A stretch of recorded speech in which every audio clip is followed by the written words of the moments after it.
kehadiran kami bisa dirasakan manfaatnya, dan saya berharap bangsa kita banyak orang nanti sehat, berkelimpahan, bahagia, sejahtera, dan bermanfaat bagi banyak orang. Assalamualaikum warahmatullahi wabarakatuh. Salam sejahtera untuk kita semuanya. Om Swastiastu, Namo Buddhaya, salam kebajikan. Semua makhluk yang ada di bumi berbahagia. Salam sehat berkelimpahan, sugih bareng, happy bareng, Nusantara. Maafkan Ibu, suara saya agak serak karena beberapa hari tidak istirahat. Saya baru merasakan kemarin hari libur, saya melayani tamu sendiri karena para santri saya liburan semua. Jadi saya bersyukur ya, jadi melayani sendiri tamu dari Jakarta, dari Kalimantan, santrinya pada libur. Kebetulan asisten rumah tangga 3 orang juga sakit semua. Wah, luar biasa, saya pun juga agak capek, tetapi saya menikmati bahwa kemarin saya sudah sekian lama tidak dipijat Bu Niko. Ternyata dengan saya kemarin kecapean, ada kesempatan ya, dipijat Bu Niko. Karena selama ini udah 5 tahun nggak dipijat sama Bu Niko saya ini ya. Kemarin ada kesempatan dipijat lagi sama Bu Niko. Suatu anugerah yang luar biasa. Dan siang hari ini kita akan belajar Bapak sekalian seni mengucap syukur ya. Seni mengucap syukur. Karena saya melihat banyak orang sudah kehilangan cara mengucap syukur. Cenderung banyak orang di masa-masa sekarang ini banyak orang mengeluh, banyak orang menggerutu, banyak orang kehilangan sukacita, banyak orang mudah marah. Karena apa? Karena kehilangan semangat untuk mengucap syukur. Bapak sekalian, sering saya katakan bahwa mengucap syukur itu di dalamnya ada energi kelimpahan ya. Tetapi siapa bersungut-sungut atau menggerutu, di dalamnya ada energi kemiskinan. Ini dicatat ini ya. Kalau kita sering mengucap syukur, di situ ada energi kelimpahan. Tetapi kalau kita sering bersungut-sungut mengeluh, di situ ada energi kemiskinan. Bahasa sederhananya apa? Mengucap syukur makmur, sandat melarat. Nah, ini singkatnya seperti itu. Dan kenapa harus ajarkan cara kita bisa tertawa di saat kita sedang terluka, dan kita bisa berbangsa saat menderita. Nah, ini seni mengucap syukur ya. Dengan kita mengucap syukur, kita bisa apa? Menari tengah badai. Kita bisa tertawa saat terluka. Bahkan kita bisa berdansa kala menderita. Keren ya kira-kira? Keren ya? Jadi selama ini seringkali banyak orang ketika terluka hatinya, bukannya bisa berdansa, tetapi semakin merana. Bahkan orang-orang yang ada di sekitarnya kena getahnya ya, sampai anak yang tidak tahu apa-apa ikut merana. Nah, ini kita belajar ya, mengucap syukur. Seringkali kita mudah sekali Bu sekalian ya, melihat kekurangan-kekurangan yang ada, sehingga kita bisa melupakan cara mengucap syukur dalam kehidupan. Seringkali kita melihat pernik-pernik yang sebetulnya tidak terlalu signifikan dalam hidup kita, tapi seringkali kita melihat kekurangan daripada berkah yang Tuhan telah sediakan untuk kita semuanya. Nah, di dalam seni mengucap syukur, saya akan kasih cerita Bapak sekalian ya. Ada namanya jebakan 99 ya, jebakan 99. Nah, seringkali kita nanti kalau dengar cerita ini, Bapak Ibu akan sadar, oh saya juga seringkali mengalami jebakan itu. Ya, jebakan 99. Suatu hari ini ada seorang raja, dia berkeliling di lingkungan kerajaan, dan raja itu melihat seorang tukang kebun yang selalu tertawa, yang selalu merasa senang, yang selalu dia tidak ada beban dalam hidupnya, tukang kebun itu. Kemudian raja ini memanggil patihnya, ya, patihnya. Patih, lihatlah itu, seorang tukang kebun yang selalu ceria dalam hidupnya. Tukang kebun kita ini selalu happy, artinya tidak ada beban dalam hidupnya. Kemudian sang patih berkata sama sang raja, "Oh iya raja tuanku, tapi kita akan lihat apakah betul si tukang kebun ini punya hati yang selalu bersukacita. Yang tahu bahwa sukacitanya tulus atau tidak, saya akan kasih sesuatu tukang kebun kita ini, yang saya namakan jebakan 99. Oke, kemudian sang raja silakan untuk ngetes apakah tukang kebun kita ini punya hati yang tulus seperti yang kita lihat sekarang ini. Ya, dia berusaha selalu happy, selalu bersyukur, kan gitu. Akhirnya, Bapak sekalian, ya, si patih tadi dengan memerintahkan beberapa prajuritnya mengantar sebuah kotak, ya, sebuah kotak yang berisi emas, ya, yang berisi emas, keping emas, ya, sebuah kotak yang berisi keping emas. Ya, kemudian disuruh ngantar ke tukang kebun tadi, ya, para prajurit disuruh ngantar keping emas tadi ke tukang kebun, dan di situ ditulis di dalam kotak itu 100 keping emas, ya, 100 keping emas. Kemudian tukang kebun tadi menerima hadiah dari raja tadi yang diantarkan oleh prajurit dengan sangat bahagia, senang sekali. Karena apa? Menerima 100 keping. Kemudian setelah prajuritnya pulang, keping emasnya dihitung, Bapak sekalian, ya, dihitung. Keping emasnya dihitung. Ternyata jumlahnya tidak 100, tetapi 99. Akhirnya tukang kebun tadi, ya, semalaman mencari yang satu di mana ini. Ya, dia sepanjang jalan, ya, yang dilalui prajurit tadi, dia mati, jangan-jangan yang satu jatuh. Kemudian dicari seharian tidak ketemu, dicari seharian tidak ketemu. Akhirnya dia murung bosan, ya, tukang kebun tadi murung karena mencari yang satu keping tadi tidak ketemu. Sampai akhirnya tuan ada raja dengan wajah yang murung. "Raja, saya menerima hadiah dari raja yang tulisannya 100 keping emas. Tetapi ternyata yang saya terima cuma 99, raja. Saya mencari kemana-mana yang satu ini tidak ketemu. Semalaman saya habiskan waktu saya untuk mencari yang satu. Sampai saat ini tidak ketemu. Hanya karena satu keping, si tukang kebun ini tidak bahagia. Padahal yang dia terima berapa? 99 keping emas. Yang waktu itu dia tidak punya segitu banyak. Tapi ternyata hanya karena kurang satu, membuat apa? Tukang kebun ini semalaman tidak bisa tidur. Ya, berhari-hari dia mencari keping itu sampai dia lapor kepada raja. Apa?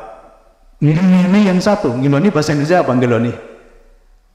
Ya, hanya kecewa satu keping yang tidak ada. Bukankah dalam kehidupan kita seperti itu seringkali, Bapak sekalian? Kita selalu mengingat apa yang tidak ada. Kita selalu kecewa dengan apa yang belum ada di dalam diri kita. Tetapi kita lupa mensyukuri apa yang sudah ada di dalam diri kita. Itulah sumber dari apa? Penderitaan. Mencari hal-hal yang bisa kita syukuri. Seringkali kita terlalu melihat hanya ada cacat kecil aja kita sudah kehilangan damai sejahtera. Seringkali kita melihat hanya karena luka kecil yang tidak berarti, seringkali kita melihat penderitaan yang kita rasa semakin berat ketika kita sering mencari hal-hal kecil yang sebetulnya tidak begitu berarti, tapi sudah mencari damai sejahtera dan kebahagiaan di dalam kehidupan kita. Mengucap syukur itu wajib untuk kita semua diberkati, untuk kita mengalami kelimpahan. Saya bisa sekuat ini karena apa? Saya bersyukur karena ada istri yang menopang.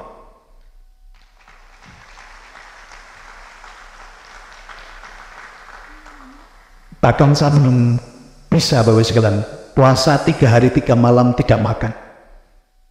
Tetapi Bu Niko sudah lakukan itu. Untuk siapa? Untuk kita semua.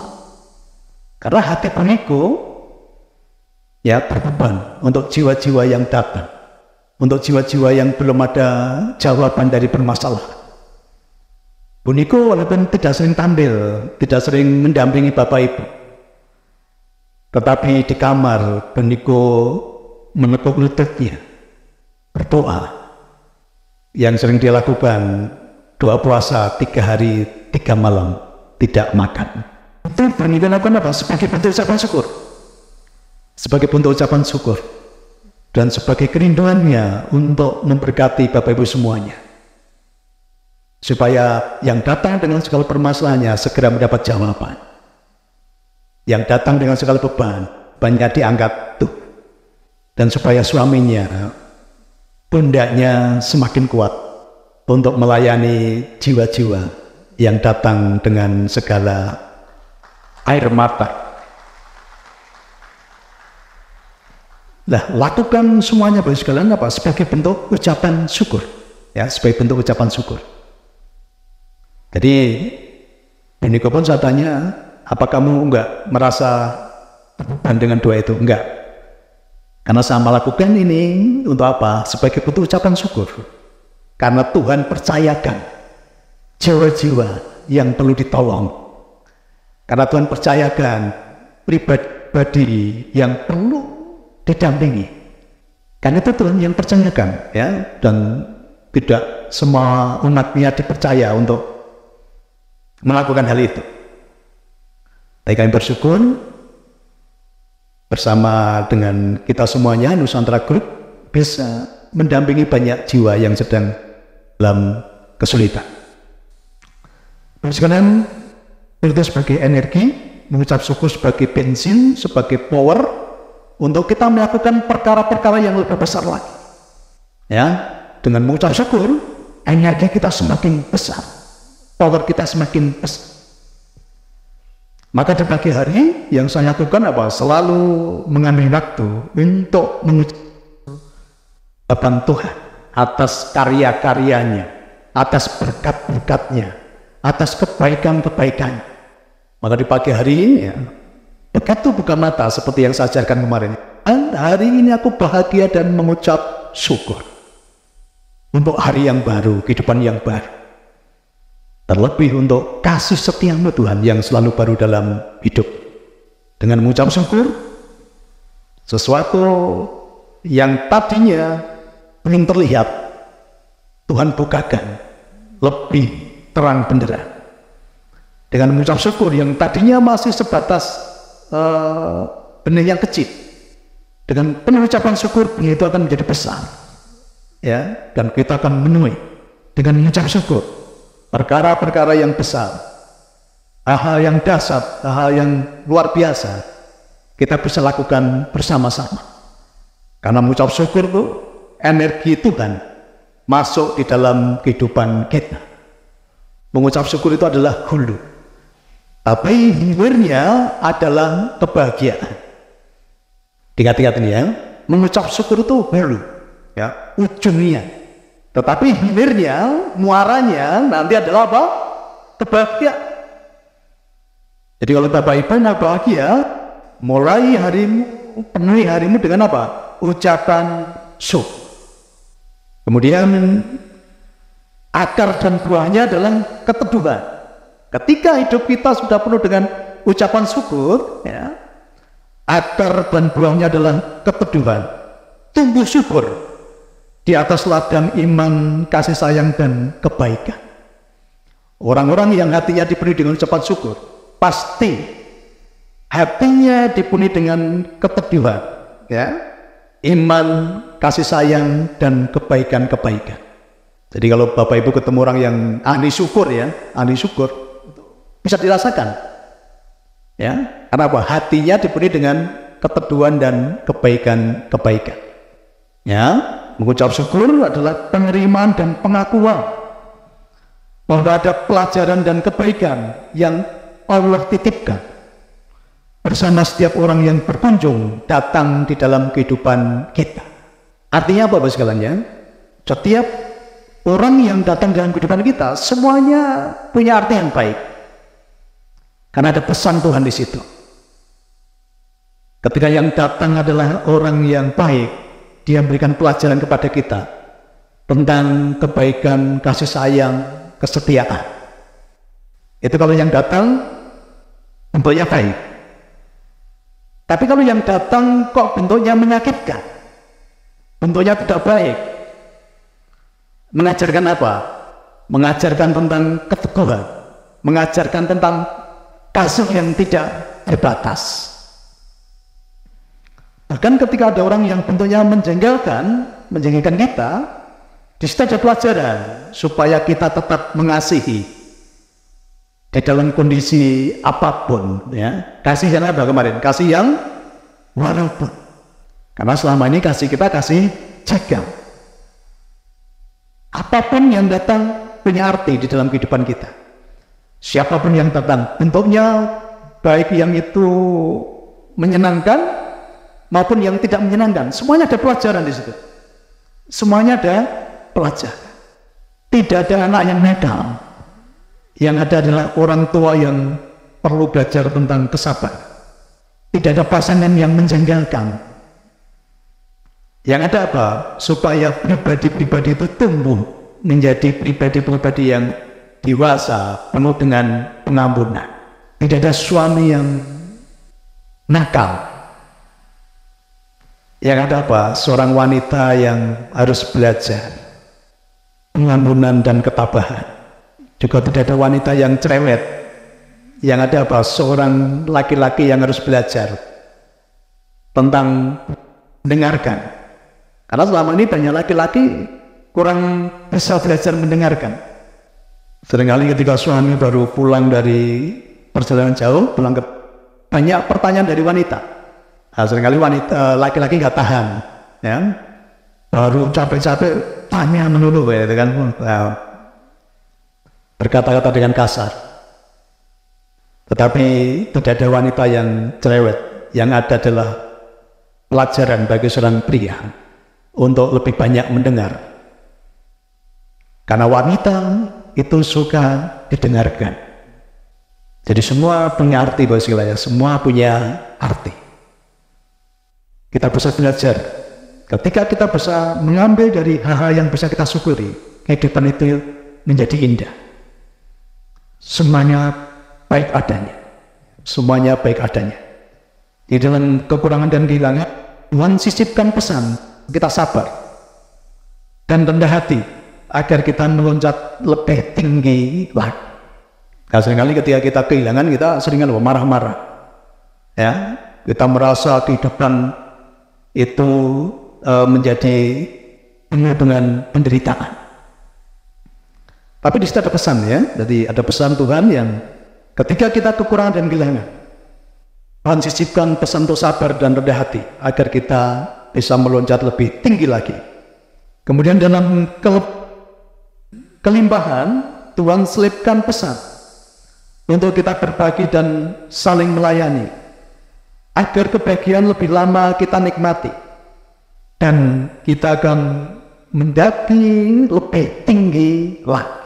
Bapak Ibu, ketika ada kebahagiaan, ada berkat, ada kelimpahan, Tuhan izinkan itu kita alami dalam kehidupan kita. Ada pesan Tuhan di situ. Untuk apa? untuk kita dan melayani. Kalau saat ini Bapak Ibu semua sudah diberkati Tuhan dengan berlimpah-limpah, ada pesan Tuhan di situ. Supaya kita bisa lebih banyak berbagi dan melayani. Supaya apa? Supaya kebahagiaan itu lebih lama kita nikmati. Karena saya melihat seringkali banyak orang apa, Pak, saya dulu bla bla bla bla. Tapi kemudian hidupnya turun, hidupnya hancur. Karena apa? Kadang ada pesan Tuhan yang tidak tersampaikan. Seharusnya dipakai untuk berbagi dan melayani, tapi apa? Cenderung ego, ya, cenderung ego. Kita nikmati sendiri. Cenderung kita apa? Mencengkeram, tidak mau berbagi. Akhirnya apa? Kebahagiaan tidak lama kita nikmati. Nah, supaya kebahagiaan bisa kita nikmati lebih lama, ketika Tuhan berkati kita, ada pesan Tuhan di situ, supaya kita berbagi dan melayani. Jadi semua dalam kehidupan kita, itu ada pesan Tuhan yang harus kita lakukan, yang harus kita sampaikan kepada banyak orang, supaya keberkatan itu semakin ditambah-tambahkan di dalam kehidupan kita. Dengan kita belajar mengucap syukur, ya, mencari hal-hal yang bisa kita syukuri setiap hari, kehidupan kita akan semakin diberkahi Tuhan. Maka tugas kita, ya, tugas kita semua itu setiap hari cari minimal 10 hal yang bisa kita syukuri. Jadi kalau hidup Bapak Ibu mengalami suatu kebaikan dan ada janji Tuhan yang dinikmati bahwa kalau kamu bisa mensyukuri nikmat Tuhan, pasti Tuhan apa? Tambah. Maka setiap hari selesaikan dulu ucapan syukurmu di hadapan Tuhan. Kalau hari ini sudah selesai dengan ucapan syukurmu, pasti kehidupanmu besok ditambah-tambahkan kenikmatan yang datang dari Tuhan. Berarti pekerjaan kita sederhana ya, hanya mencari hal-hal yang bisa kita syukuri. Oke, minimal 10 ya, minimal 10 hal-hal yang bisa disyukuri. Kalau hari ini kita sudah selesai dengan ucapan syukur kita, besok, bahkan biasanya itu besok, begitu selesai, tambahkan di dalam kehidupan kita. Kira-kira bisa nggak mencari 10 hal yang bisa disyukuri? Tenan ora gitu kan ya. Karena selama ini banyak orang lebih mudah mencari hal-hal yang menyakitkan. Banyak orang lebih mudah mengeluh daripada mengucap syukur. Cari di pasanganmu dulu yang bisa kamu syukuri. Selama ini yang kita cari apa? Kejelekannya, bukan kebaikannya. Kadang kejelekannya cuma satu, udah membuat kehidupan semakin menjadi tidak bahagia. Padahal kebaikannya banyak. Ada kejelekan satu aja dan bikin kehidupan tidak bahagia. Ya, dicari hal bisa disyukuri, dimulai dari mana? Dari pasanganmu dulu. Tuhan, terima kasih untuk istriku yang semakin cantik, semakin menyenangkan, semakin menggairahkan. Nah, itu kalau tadi ibu tadi yang dari Jundang malam-malam manggang, wah itu ya harus bersyukur itu ya.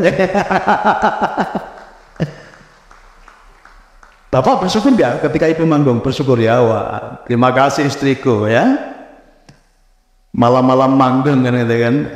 Nah, mengucap syukur juga untuk Etrik yang sudah bisa membuat manggung ya.